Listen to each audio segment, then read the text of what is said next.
Vivant au XXIe siècle, avec un grand bagage intellectuel et scientifique et un progrès technologique impressionnant, le lecteur superficiel de la Bible peut rencontrer des obstacles insurmontables qui lui feront douter de Dieu ou qui lui donneront une image déformée de sa personne.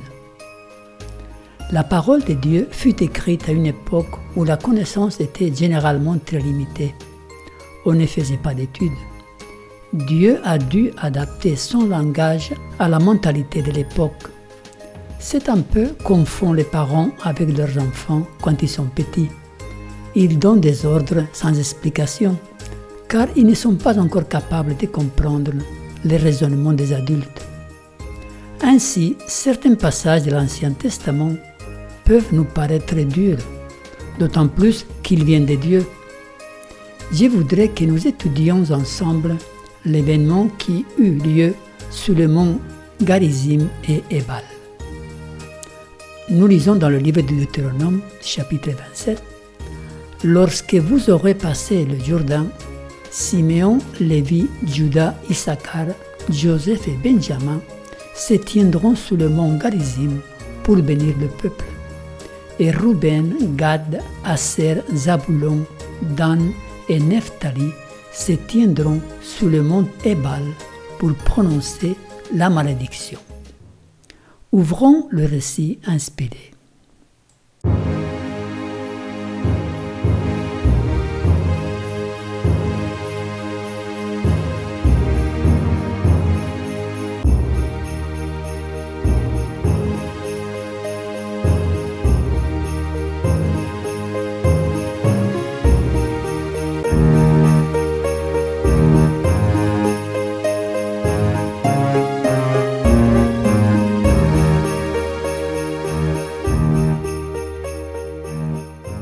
Dieu maudit-il?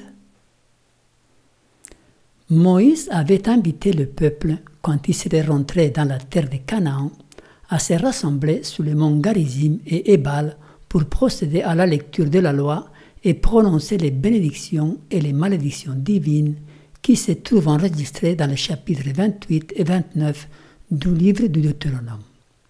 Ce fut Josué qui réalisa cela plus tard. Nous lisons dans Josué 8. « Alors Josué bâtit un autel à l'Éternel, le Dieu d'Israël, sur le mont Ebal. Comme Moïse, serviteur de l'Éternel, l'avait ordonné aux enfants d'Israël, et comme il est écrit dans le livre de la loi de Moïse, c'était un autel de pierres brutes sur lequel on ne porta point le fer. Ils offrirent sur cet autel des holocaustes à l'Éternel, et ils présentèrent des sacrifices d'action de grâce. Et là, Josué écrivit sur les pierres une copie de la loi que Moïse avait écrite devant les enfants d'Israël.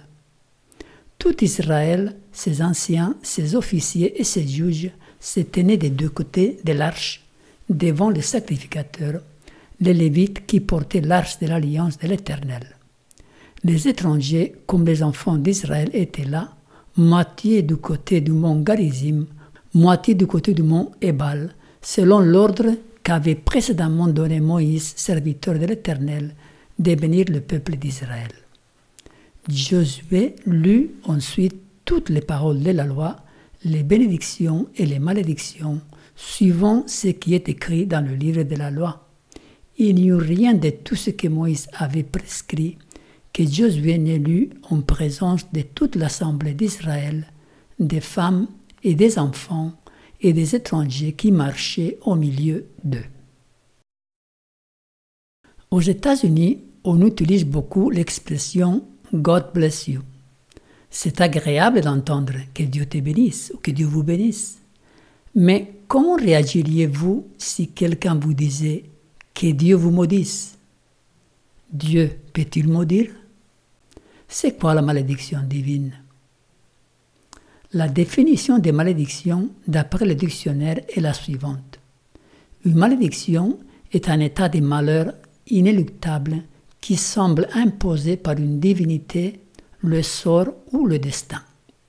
Nous verrons dans notre étude que la malédiction divine n'a rien à voir avec cette définition. Ce n'est pas un sort arbitraire dont Dieu punit les individus indéfiniment. De même pour la bénédiction divine, elle n'est pas octroyée à certains individus chanceux pour toujours sans condition. Dans le caractère de Dieu, la justice et l'amour vont ensemble. Dans les chapitres 27 et 28, nous trouvons une liste des malédictions et une autre des bénédictions, toutes les deux conditionnelles à l'obéissance ou à la désobéissance au commandement divin. La conclusion des malédictions finit ainsi. Toutes ces malédictions viendront sur toi, elles te poursuivront et seront ton partage jusqu'à ce que tu sois détruit, parce que tu n'auras pas obéi à la voix de l'Éternel ton Dieu, parce que tu n'auras pas observé ses commandements et ses lois qu'il te prescrit. Et la liste des bénédictions finit ainsi. L'Éternel fera de toi la tête et non la queue. Tu seras toujours en haut et tu ne seras jamais en bas. Lorsque tu obéiras aux commandements de l'Éternel, ton Dieu, que je t'ai prescrits aujourd'hui, lorsque tu les observeras et les mettras en pratique, et que tu ne te détourneras ni à droite ni à gauche de tous les commandements que je vous donne aujourd'hui, pour aller après d'autres dieux et pour les servir. S'ils obéissaient, ils seraient bénis. S'ils désobéissaient, ils seraient maudits. C'est ainsi que Dieu opère. Mais c'est quoi la malédiction divine? Tout dans l'univers est soumis à des lois constantes, précises, vitales, pour le bon fonctionnement de l'ensemble de l'univers. Les scientifiques ont dénombré 26 constantes qui ne peuvent absolument pas être modifiées, même pas d'un millième de milliardième, sans mettre toute la vie de l'univers en péril.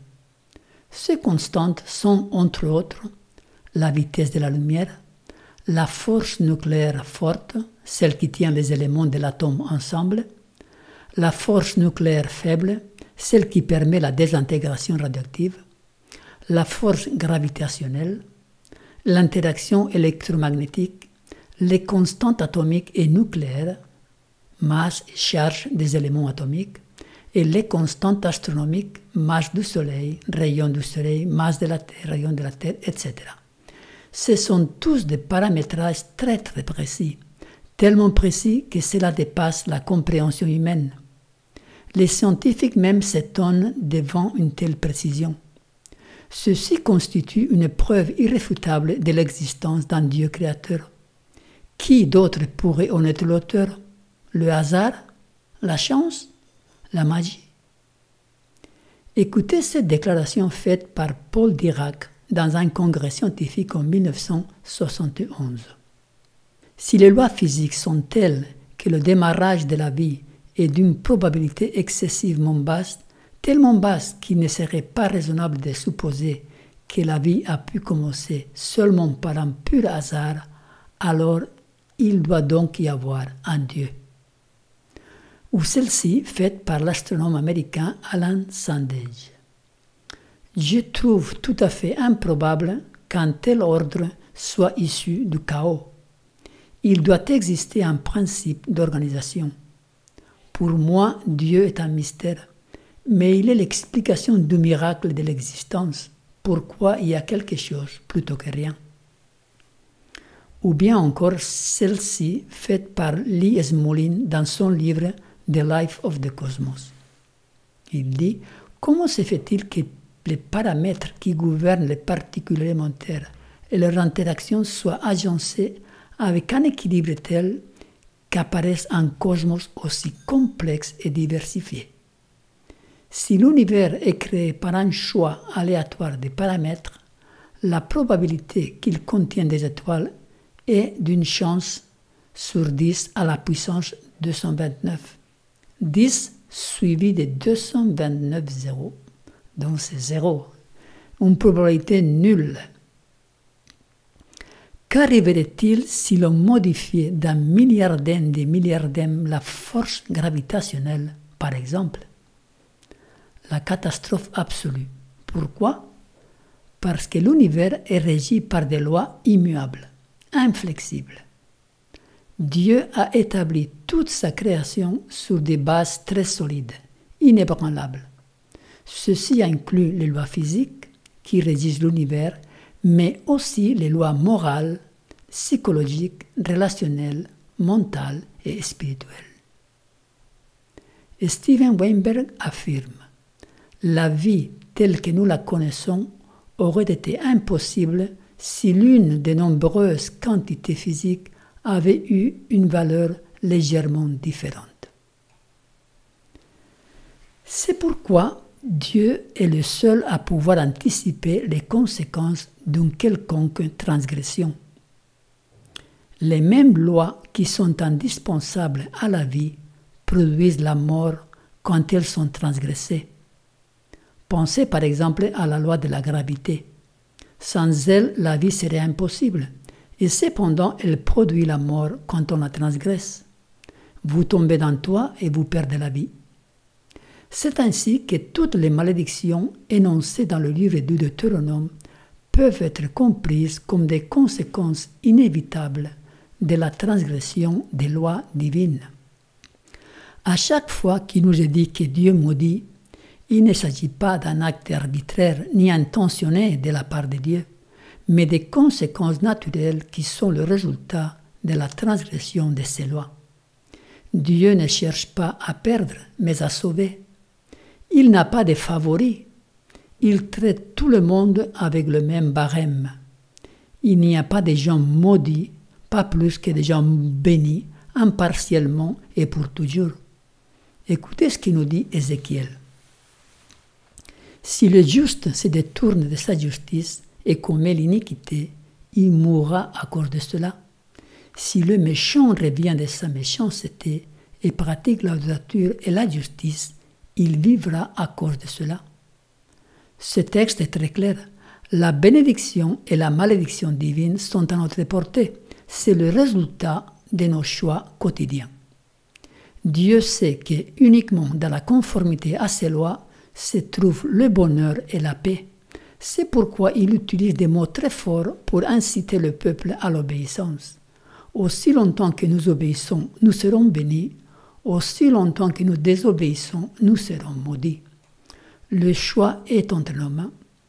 À tout moment, je peux décider d'abandonner une vie de transgression, de péché, et me conformer aux lois divines.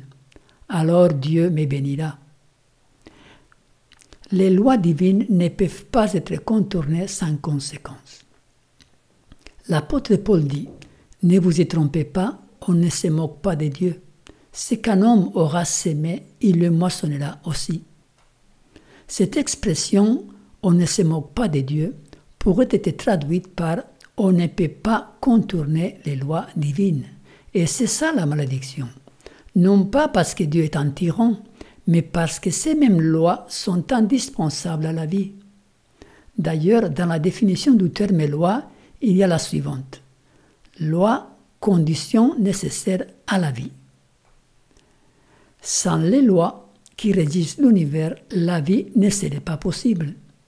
Si nous pouvons vivre et manger, c'est grâce à des lois inchangeables, immuables. Si les champs continuent à produire de la nourriture année après année, c'est grâce à des lois bien précises. Donc la malédiction divine n'est rien d'autre que la conséquence directe de la transgression. Lisons un passage qui nous aidera à comprendre mieux ce sujet. Deutéronome 7, 11 à 15. Ainsi, observe le commandement, les lois et les ordonnances qui étaient prescrits aujourd'hui et mets-les en pratique.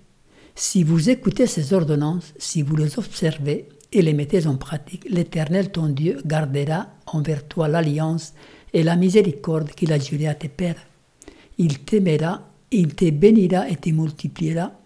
Il bénira les fruits de tes entrailles et le fruit de ton sol, ton blé, ton mou et ton huile, les portées de ton gros et de ton bétail, dans le pays qu'il a juré à tes pères de te donner. Tu seras béni plus que tous les peuples. Il n'y aura chez toi ni homme, ni femme stérile, ni bête stérile parmi tes troupeaux. L'Éternel éloignera de toi toute maladie. Il ne t'enverra aucune de ces mauvaises maladies d'Égypte qui te sont connues, mais il en frappera tous ceux qui te haïssent. Dans l'obéissance aux lois se trouve la bénédiction.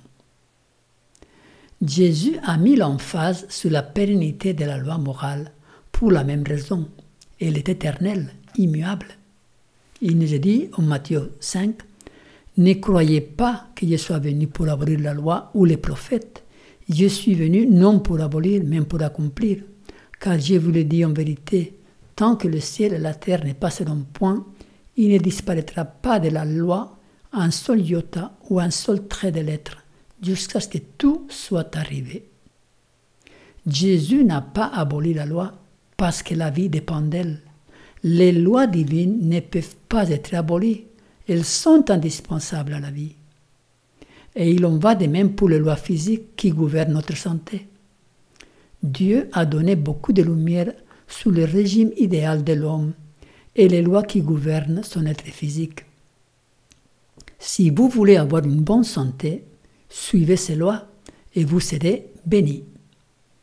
Nous vous invitons à voir nos vidéos intitulées « La Bible, la santé et le système immunitaire » et aussi celle de la crise du coronavirus, où nous parlons plus en détail de ces lois. Si je vous dis « Ne regardez pas le soleil en face en plein midi » et vous prenez ce conseil à la légère et que vous bravez l'interdiction, quel sera le résultat? Vous risquez de perdre la vue pour toujours. Dans le Deutéronome, Dieu s'adressait à des gens qui sortaient de l'esclavage, qui avaient l'habitude qu'on les dirige entièrement et qui ne pouvaient pas comprendre notre langage. Si Dieu devait s'adresser à nous aujourd'hui, il emploierait peut-être un langage différent. Grâce à notre éducation, nous sommes capables de comprendre les choses différemment. Mais l'être humain est, au fond, toujours le même. Il n'a pas changé au cours des siècles. Ses tendances sont les mêmes, ses faiblesses sont les mêmes, ses besoins sont les mêmes, ses désirs aussi sont les mêmes. C'est pourquoi la Bible est aussi pertinente aujourd'hui qu'autrefois. L'apôtre Paul nous dit « Nous savons en effet que la loi était spirituelle, mais moi je suis charnel, vendu au péché, car je ne sais pas ce que j'ai fait, je ne fais point ce que je veux, et j'ai fait ce que j'ai hais. Or, si j'ai fait ce que je ne veux pas, je reconnais par là que la loi est bonne.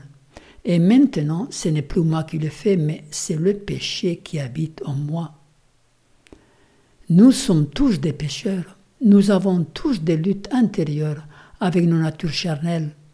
La seule solution, c'est Christ. Il n'y a donc maintenant aucune condamnation pour ceux qui sont en Jésus-Christ. En effet, la loi de l'esprit de vie en Jésus-Christ m'a affranchi de la loi du péché et de la mort. Une lecture attentive du Deutéronome nous montre que les malédictions sont toutes en rapport avec les lois du décalogue, le code moral divin. Par exemple, Deutéronome 27, de 15 à 18. « Maudit soit l'homme qui fait une image taillée ou une image en fonte, abomination de l'Éternel, œuvre des mains d'un artisan, et qui la place dans un lieu secret, et tout le peuple répondra et dira Amen. » Donc ça, c'est la transgression du deuxième commandement qui interdisait les images taillées. Et Dieu sait pourquoi il le dit. Le verset 16. « Maudit soit celui qui méprise son père et sa mère, et tout le peuple dira Amen. » Ça transgresse le cinquième commandement qui nous dit « Honore ton père et ta mère ».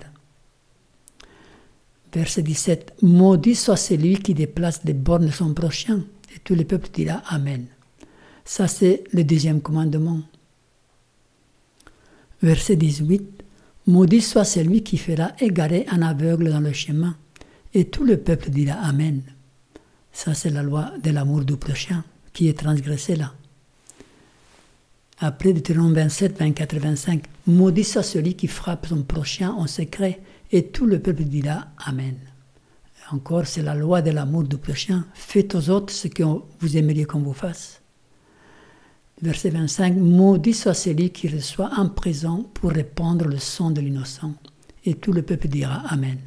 Donc c'est le sixième commandement qui est visé là. « Tu ne tueras point. » Trouvons-nous des passages similaires aux malédictions dans le Nouveau Testament?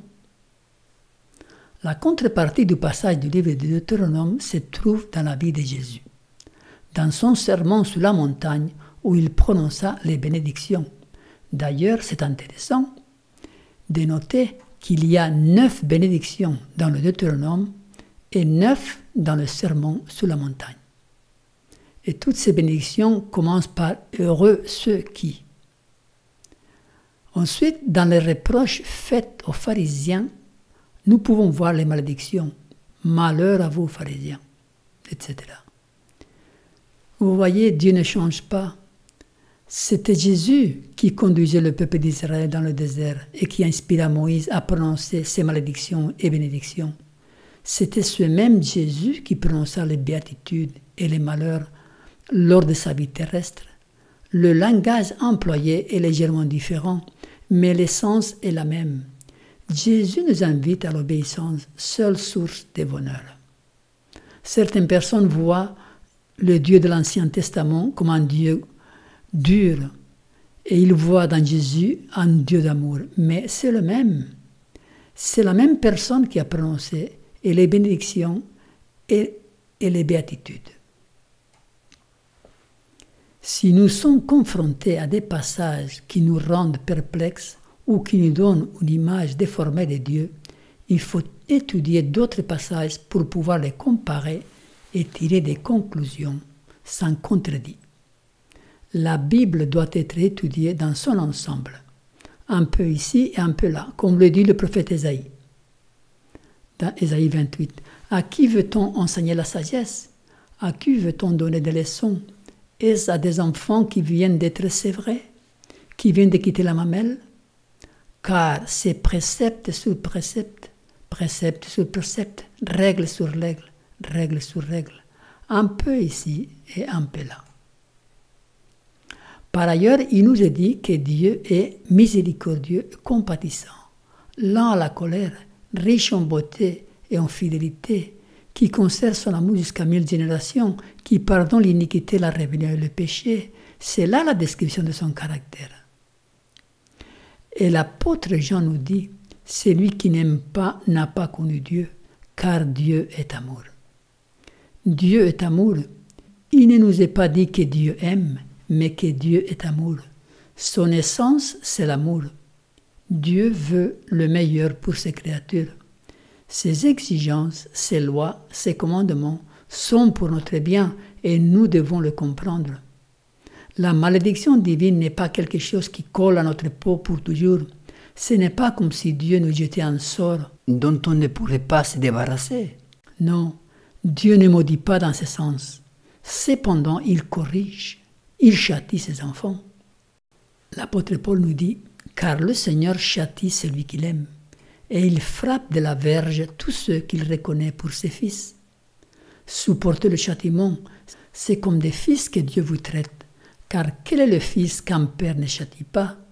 Mais si vous êtes exempt de châtiment, auquel tous ont part, vous êtes donc des enfants illégitimes et non des fils. D'ailleurs, puisque nos pères, selon la chair, nous ont châtiés et que nous les avons respectés, ne devons-nous pas, à bien plus forte raison, nous soumettre au Père des esprits pour avoir la vie? Nos pères nous châtiaient pour peu de jours, comme ils le trouvaient bon, mais Dieu nous châtie pour notre bien, afin que nous participions à sa sainteté. Remarquez ce verset 10. Dieu nous châtie pour notre bien, afin que nous participions à sa sainteté. Un enfant ne sait pas ce qui peut être bien ou mal pour lui. C'est pourquoi les parents ont le devoir de le corriger. De même pour le chrétien. Seul Dieu, qui voit l'avenir et qui connaît mieux que nous-mêmes nos forces et nos faiblesses, peut nous corriger en vue de notre sanctification. Dieu nous prépare pour son royaume de pureté, de sainteté, c'est pourquoi il nous corrige. Si Dieu corrige ses enfants en vue de leur sanctification, ce n'est pas un caprice arbitraire. Écoutez cette citation. Le divin ouvrier passe peu de temps sur un matériau sans valeur. Il n'est poli que les pierres précieuses. Du marteau et du ciseau, il taille les bords rugueux, nous préparant ainsi à occuper une place dans le temple de Dieu. Le procédé est rigoureux et éprouvant. Il blesse l'orgueil humain. Le Christ taille profondément dans l'expérience que l'homme, dans sa propre suffisance, estime parfaite. Il ôte du caractère toute exaltation personnelle. Il enlève tout ce qui est de trop, pressant fortement la pierre contre la meule pour que toute aspérité disparaisse. Plaçant alors les joyaux dans la lumière, le maître voit son visage se réfléchir et il le juge digne d'une place dans son temple. Dieu nous corrige, mais comment? C'est un sujet beaucoup trop vaste pour que nous puissions l'aborder dans cette étude. Nous ferons une étude sur ce sujet plus tard. Nous allons énumérer quelques exemples, quelques moyens. Par sa parole, elle nous révèle ce qui est bon ou pas aux yeux de Dieu, ce qu'il faut changer, modifier dans notre comportement. Par ses providences, Dieu nous place dans des situations où nos défauts nous seront révélés. Nous devons être à l'écoute et prêts à collaborer avec l'artisan divin. Par les autres, la famille, le mari, l'épouse, les amis, tous peuvent être utilisés par Dieu pour nous corriger, nous faire voir des choses dans nos caractères qui dérangent les autres, qui doivent être modifiées. Par la souffrance parfois, une maladie, un handicap, une faiblesse physique peuvent être utilisés par Dieu pour nous raffiner. Ce n'est pas Dieu qui envoie les maladies, ni les handicaps, rassurez-vous. C'est parce que nous vivons dans un monde de péché, où le plan de Dieu a été bouleversé. Le malheur, la misère, la souffrance sont le lot quotidien des humains, et nous devons nous attendre à les rencontrer. Par les épreuves, si nous croyons que toute chose concourt au bien de ceux qui aiment Dieu, nous devons accepter les épreuves de la vie, grandes et petites, comme des instruments dont Dieu se sert pour nous corriger. Je sais que c'est difficile, mais par la foi, pas impossible. Non, pour répondre à la question que nous avons posée au début, Dieu ne maudit pas, mais il corrige ses enfants pour leur bien éternel. La question que nous devons nous poser est la suivante. Allons-nous nous soumettre à sa discipline? Que le Seigneur vous bénisse. Amen.